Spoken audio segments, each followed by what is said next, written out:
30 seconds to air. Hello to you, Donnie here. How many so-called people will be playing? One player. This should be a Febreze. Enter your name for me, if you please. Great. Okay, folks, we're getting close. 10 seconds. Be careful out there. Hand tool check, please. 6, 5, Okay, fade to black. 3. If you're just calling to annoy us, please wait for the beep, then hang up.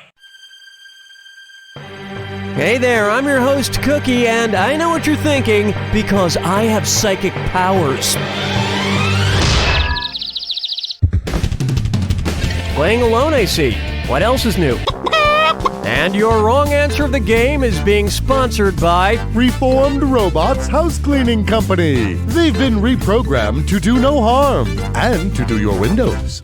Sniff out our sponsor's wrong answer of the game and you'll end up with a great prize and serious cash. Okay, what are we waiting for?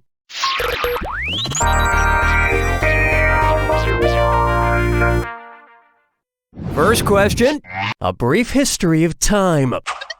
Suppose Stephen Hawking opens up an upscale grocery competitor to Whole Foods named Black Hole Foods. Which statement would be true about his new store? Dairy products would freeze instantaneously? Carts couldn't escape the A black hole is a collapsed star that is so massive nothing can escape it. Not light or shopping carts. That's right, Stephen. Everything around a black hole just disappears. Just like your paycheck when you shop at Whole Foods. Ha, ha, he, ha. Thank you, Stephen.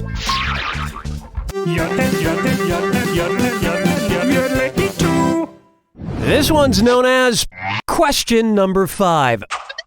A lot of people consider Lou Bega to be a one-hit wonder with his song Mambo No. 5, but I have to disagree. It's only been a little over a decade since the song came out, people. There's still plenty of time for him to have another hit that sounds vaguely like his first. So, if Lou Bega wrote a song about all the dancing girls he met in Brazil, what would it be called? Cha-Cha No. 5? Salsa No. 5? Let me show you something.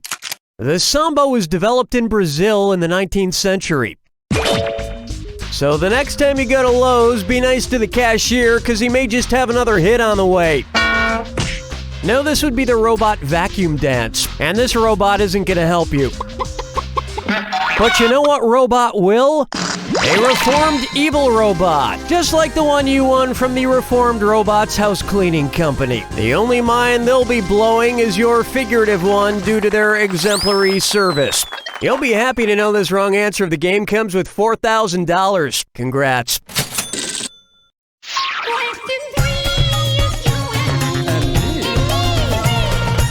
Next, I go nuts for A&E TV.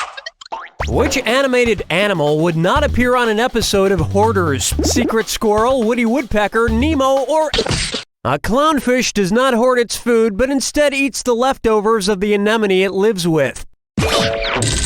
Another misconception about clownfish, they're not particularly funny, not even for a fish.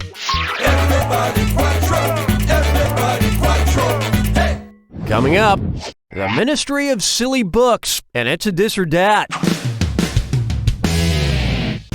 I'm gonna read off 7 names. For each one, tell me if it's a Pulitzer Prize winner for fiction since 1980, or a Monty Python comedy sketch. If it won a Pulitzer, press 1 on your keyboard. If it's performed by Python, press the number 2. Each one right gets you 300 kinds of cheese.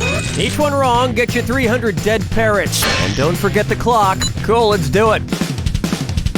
Breathing lessons. How not to be seen. A good scent from a strange mountain. The cheese shop. Tinkers. Hit learning. Argument clinic. This reminds me of my favorite Python sketch, Confuse a Cat. Except you got confused a little, not a cat. And also there were trivia questions. Then there's the famous Monty Python sketch, The Fish Slapping Dance, which is based, of course, on the classic novel Moby Dick. Where's the vibe, girl? Rock my world, girl. Ooh, yeah. Open wide for warning, high fructose corn syrup. Say the U.S. Department of Homeland Security takes a Mountain Dew Code Red taste test. If they respond as if the Homeland Security advisory system is at threat level red, what will they say? So good it's dangerous. It quenches a severe thirst. The taste is extreme. Or the color red in the Homeland Security advisory system means the nation is facing a severe threat. Just remember, kids, if your urine looks like Mountain Dew, you're fine. If your urine looks like Mountain Dew, code red, see a doctor immediately. That about does it for round 1. And you're doing pretty well, probably because there's no competition. Keep in mind, in round 2, everything is worth twice as much. All right, you ready? Too bad.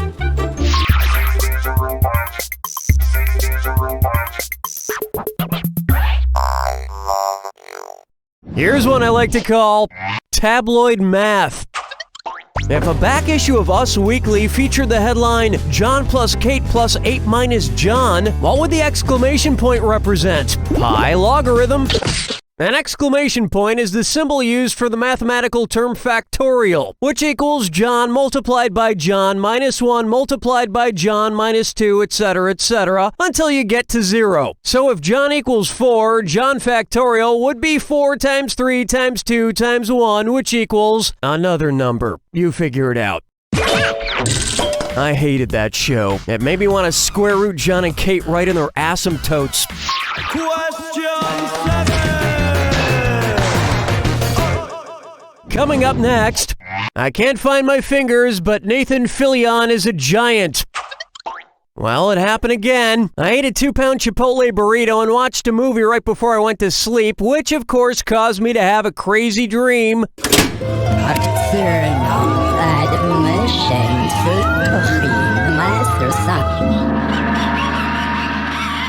I dreamt that I became this slave and had to fight against a series of opponents in front of hundreds of people. I fought several men and even had to fight larger versions of my cats, Mayonnaise and Poopsie. It broke my heart, but I had to slay them. And afterwards, I was all mad and was like, is everybody enjoying this? Finally, my last opponent was the person who enslaved me to begin with. And guess what? It was my mom. Once I defeated her, the dream ended with me dreaming about my former life. It was so weird. What movie was I watching? 300? Spartacus? Yep. I was watching Gladiator. And this leftover burrito isn't half bad. I'm so glad I didn't really kill you, Poopsie. Come here, give Poppy a kiss. Oh! I love you too, you see? Plucking chickens, picking out a mate. Guess I'll marry 8. Bucker up for. I miss microfiche.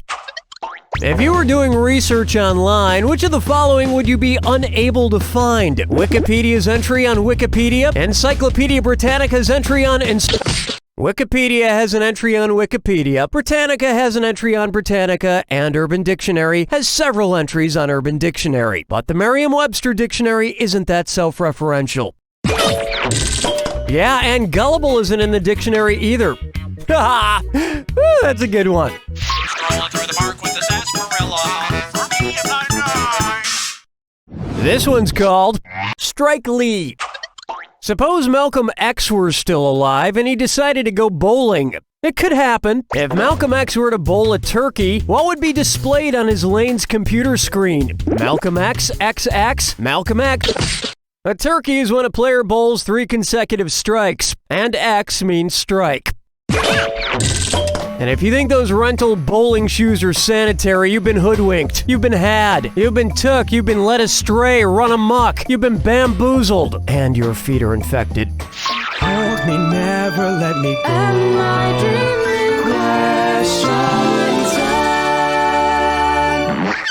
I call this one, My Feet Are Smelling.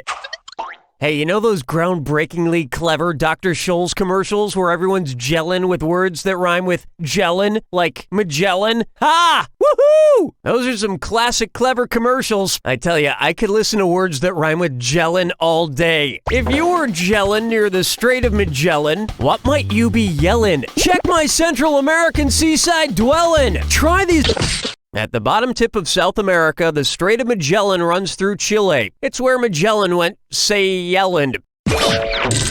His trip ended tragically when his feet, unprotected by Dr. Scholl's gel inserts, became inflamed and fell off. True story.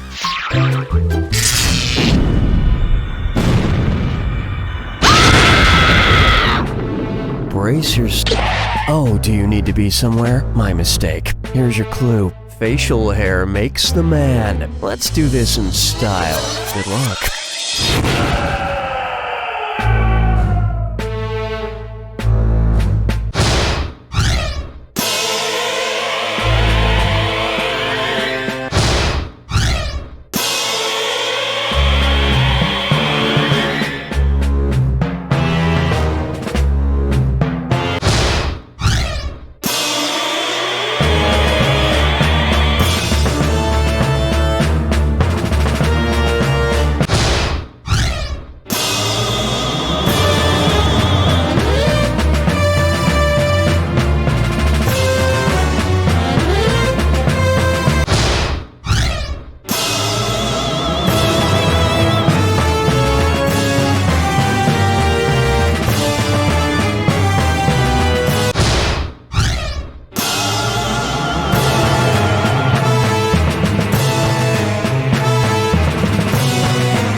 That's all she wrote!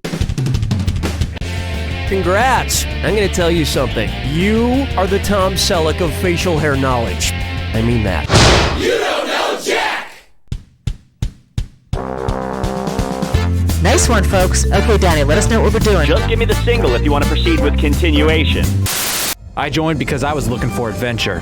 I joined because I wanted a challenge. I joined because I'm retired and they were looking for people over 55 who collect replica muskets. Civil War reenactments are all about staging a fake battle that will impress tourists on their summer vacation. Civil War reenactments are great because when you fake your death, you get to take a little nap. If you're thinking about joining, you should expect to eat a lot of stew and wear really itchy wool uniforms. You better like the music of people playing the spoons, because that happens a lot. This ain't your granddad's war. It's your great-great-granddad's war. The old, the eccentric, the Civil War reenactors.